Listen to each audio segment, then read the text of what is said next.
Picture the scene. A massive crowd, people shouting with joy, cloaks thrown on the ground, branches waving in the air. Everybody's having a great time. And right in the middle of it all, a man riding a donkey. Not a war horse, not a chariot, a donkey. Which, if you think about it, is either the most humble entrance in history or the world's worst parade float. That's Palm Sunday, the beginning of the most important week in human history.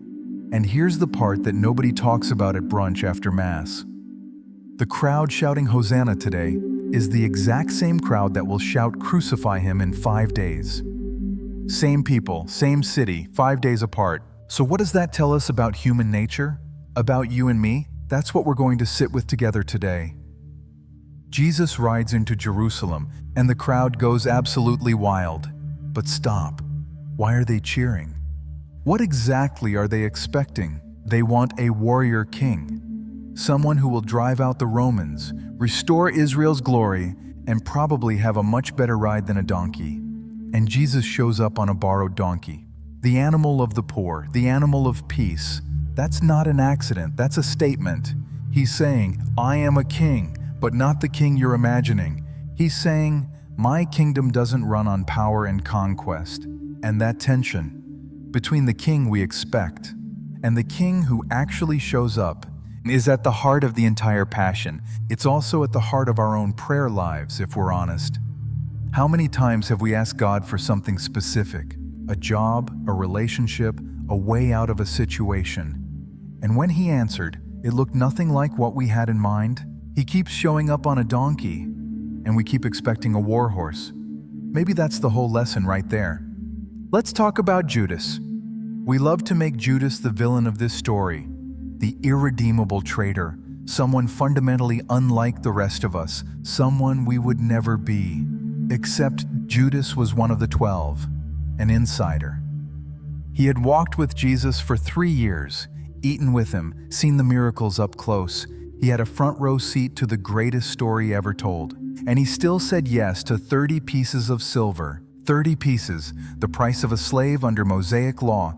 That's the number Judas landed on. Now, I'm not going to stand here and pretend I've never traded something sacred for something small. My prayer time for an extra hour of Netflix.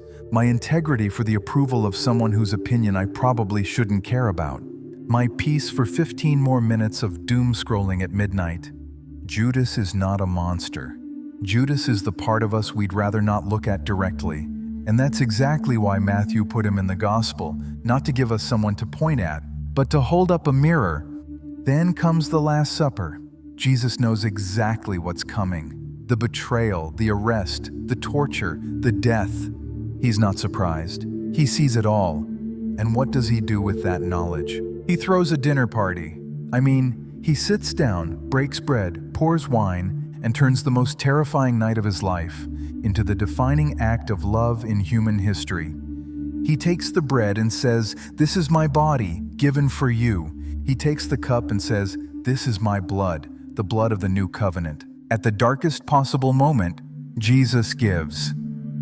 He doesn't run, he doesn't bargain, he doesn't call the whole thing off. He gives himself completely. And every Sunday, when we walk up to receive communion, maybe a little distracted, maybe thinking about what's for lunch, we're stepping into that same moment, that same gift.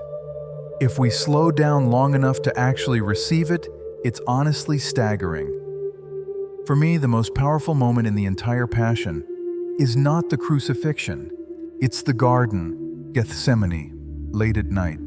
The disciples are asleep, which, honestly, is very relatable. I've fallen asleep during prayer more times than I'd like to admit, but Jesus is wide awake, and he falls with his face to the ground and prays that if it's possible, please let this cup pass from him. He's afraid. He doesn't want to die. That's not weakness, that's human. That's God, in human flesh, feeling exactly what you and I would feel. And then, 7 words that I think are the bravest thing ever spoken. Not as I will, but as you will. In our own Gethsemanes. Our medical diagnoses, our broken relationships, our careers that didn't go the way we planned, our 3 a.m. moments when the ceiling feels very close. Can we get there? Even halfway there? Not what I want. what you want. That's not giving up. That's the deepest act of trust a human being can make. And then, the cross.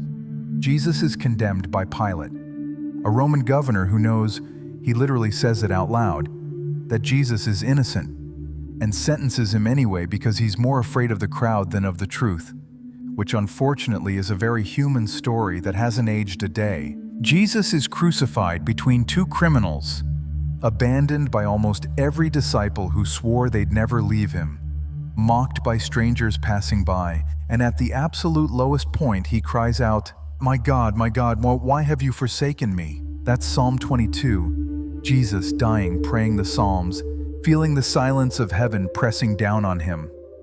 And I want to stay here for a second, because this cry, this raw, honest, desperate prayer, is one of the most important things in the entire gospel. It tells us that God knows what it feels like to be abandoned. He didn't watch our suffering from a safe distance. He went through it from the inside. If you're going through a season right now where prayer feels like talking to a wall, where God seems very far away and very quiet, you are not alone in that experience. Jesus was there before you, and he made it to the other side. The gospel this Sunday ends on a hard image. The tomb, sealed shut. The stone rolled into place. Roman guards posted outside. Everyone who loved Jesus scattered and hiding. There's no resurrection yet. We're in Holy Saturday territory. The silence between the death and the dawn. And that's the real invitation of Holy Week.